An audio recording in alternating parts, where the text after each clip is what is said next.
Kilowatt 4 Tango Foxtrot. Roger, Roger. I think if you come up on mic just for a minute, let me see what happens here. Come up on that mic a little bit. Are you talking to me, Kilo 4 Tango Foxtrot? Roger, Roger. Yeah, I think you might be a little undermodulated.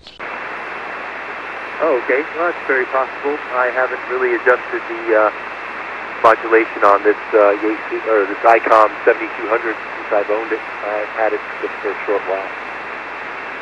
Roger, Roger. What I'm seeing is I'm watching your signal on or listening to your signal, the audio on a VU meter, and it'll go all the way to like a +1, and then as you're just talking, it falls back to a -5. Then it'll jump up to a +1. So I think you might need a little more audio in the mic chain, Roger.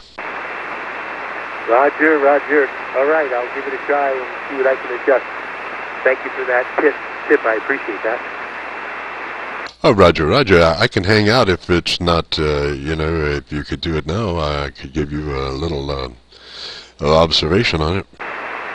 Well, thank you very much. Okay, appreciate that. What was your handle? Name here is Jim, Juliet, India, Mike, and we're located just beside Louisville, Kentucky, on the other side of Louisville. We're on the other side of the Ohio River, right at Louisville. Ah, very nice, Jim. All right, well, you have a good signal here, sounding good. Okay, my mic gain is 60 on the 7200 here, so I'm going to go to, mic gain is 70 now, same vocals, gain, same distance from my mouth. Now I'll go to 80 on the mic gain. This is 80, 80, 80. 1, 2, 3, 3, 2, 1. This is 90. Hello, 1, 2, 1, 2, 1, 2. How about that? Sounding good. Still sounds, just come right up on the mic just for a minute. Let's see where it goes. Okay, there it is right up on the mic. Oh, wow, man, that's beautiful. You won't believe. You went from, you know, like barely moving the VU meter all the way up to 0. So that's, you know, a lot better. Come on back. Let me hear you a little bit more working that close mic. All right, very good. Will do.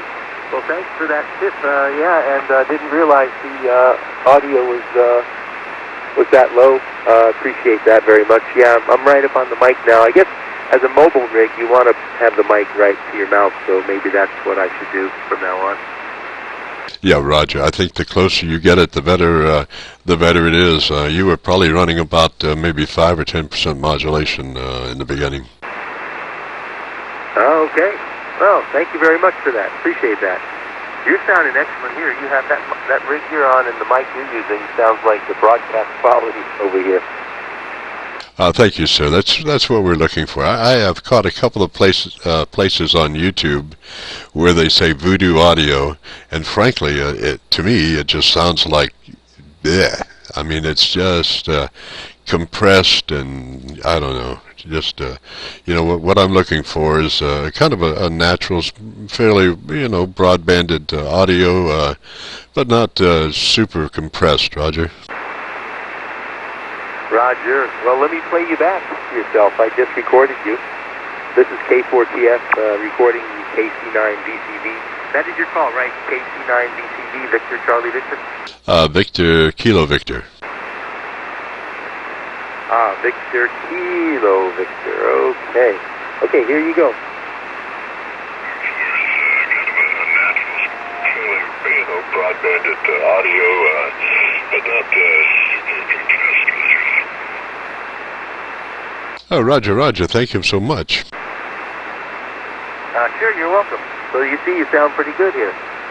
Roger, Roger. Well, I've been running some videotape on our Qso here, and so I've got you the earlier part of our Qso on video. I'm probably will post it on YouTube there. If you do a call letter search on YouTube, Kilo Charlie 9 Victor Kilo Victor, that'll bring up our Qso-Vlog page, and right at the top of that page we have probably one of those entities has about 130 Qsos in it, and so as we post them, they come down from the top. So this one would be right up towards the top. So if you'd come back one more time, I've got your call as Kilo 4 Tango Foxtrot.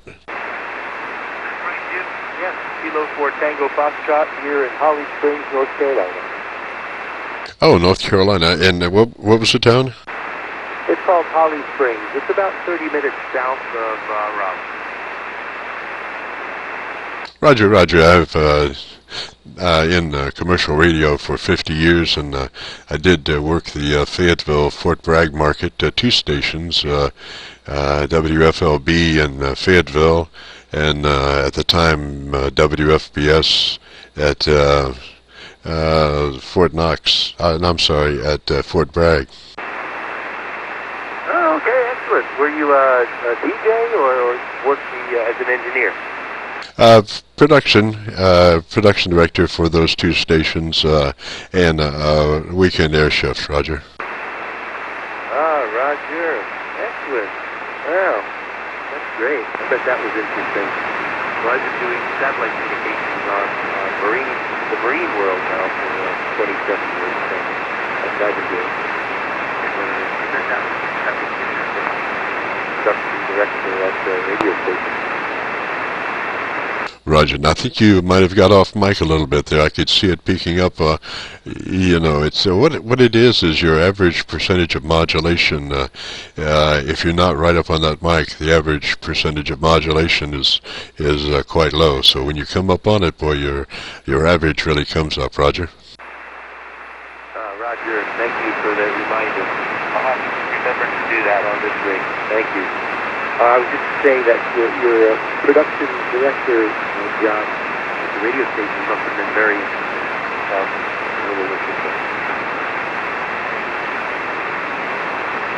Gosh, I kind of lost you almost there. Come back with your name one more time, please, sir. Sure, my name is Bill. Bravo India Lima Lima. Roger, Bill. Roger, Bill. These conditions are kind of shifting around somewhat. The QSO before this, man, it just went, just faded to 0. I had nothing but noise there. So maybe this one, our conditions will come back a little bit, Roger. Roger. Well, you're still booming in here. You're 40 over, and just as loud as can be. How many watts are you running, and what kind of rig and antenna?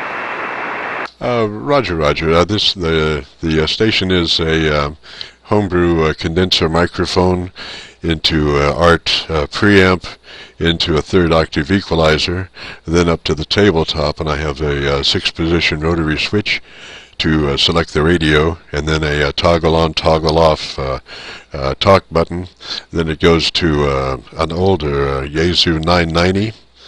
And then from that to an even older SB220, and then up to a dipole, about inverted V dipole, about 40 feet, Roger.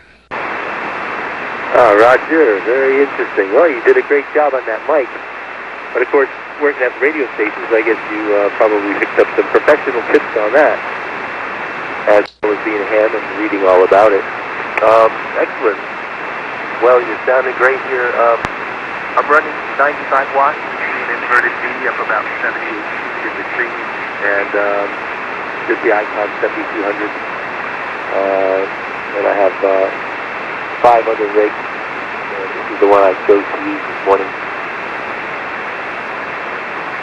Roger. Did you say you had 5 other radios? Yes, I did. I have a Yaesu FT757GX. Still working great. I have a Yaesu FT101E, which needs received. Probably the relay needs either cleaned or replaced. And I have a great rig, a Kenwood TS830S, which is my favorite rig of all time. And a Yaesu FT900 over there. So, and also a FT60 handy talk. Oh, roger that, roger that. Well, that radio that might be in need of a TR relay, if you're working on that one, have it that relay exposed. If you take the insulated end of a screwdriver, and if you're getting to a position where you think it's not making contact, and you just tap that relay, it'll probably go into a conduction mode, and it'll start working. If that's the case, then what I've always used is I turn the radio upside down, from the bottom, so things run out of it, and I use WD-40 on the contacts. I mean, everybody's got their choice of liquid, but I found that WD-40, it gives me about 2 years on that relay before I have to do it again. And if it's a sealed relay and you've got an idea, if you can see the contacts and how it all lies inside the sealed part, if you take an oversized bit and just drill in through that plastic, oversized bit will give you a very flat end going in, so you're not going to punch through all of a sudden, and get it big enough to get a straw in there and get that WD-40 in that way. Roger. Roger. Sounds very good. Interesting idea. Yeah. I will give that a try. I appreciate that tip. Roger, Roger. I did, after 50 years in broadcast, I opened a recording studio, and we would always, when we went on remotes the day before, I would just usually run through all my connections with WD-40, and I never had any intermittent connection problems with jacks and plugs and stuff like that. That's one of the problems when you do remote situations.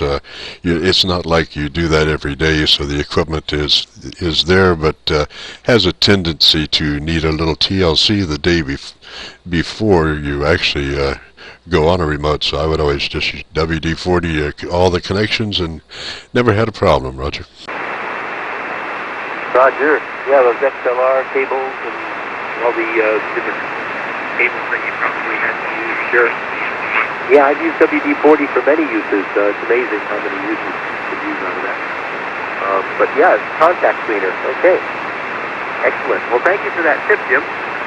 And I better get back to it over here. I'm working on some chores, and better take care of them. And I better get off the air for now. But really, really good talking to you. I appreciate the Qso, and I'll look on YouTube. And thanks for the audio advice as well. And very fascinating 50 years of broadcasting. Wow, I'd love to talk to you some more. Are you normally around this frequency around this time on Saturday? Not usually. I've somehow wound up on this frequency last night. I was doing a little audio work at about 2 or 3 o'clock this morning, and on this frequency. So as to not cause problems, but this was RF related, so I had to run the box up and be on the air to get solve the problem that I was working on. So I just happened to be here at 2 or 3 o'clock in the morning, so that's where it was when I started this morning. Roger. Roger. Very good. Yeah. Excellent. Well, I was just tuning around. I was down in the CW area there, 7009, 7011, 12, and there was not really much activity down there. And I came up to band and heard a few people. Of course, 7200's going crazy as always. Then I thought I'd come up to South Car 7251, but they're already done. So, yeah, but your signal's booming in here. Couldn't be louder. So, well, great talking to you, Jim, and thank you again for this great Qso. I appreciate it, and I look forward to talking to you again one day.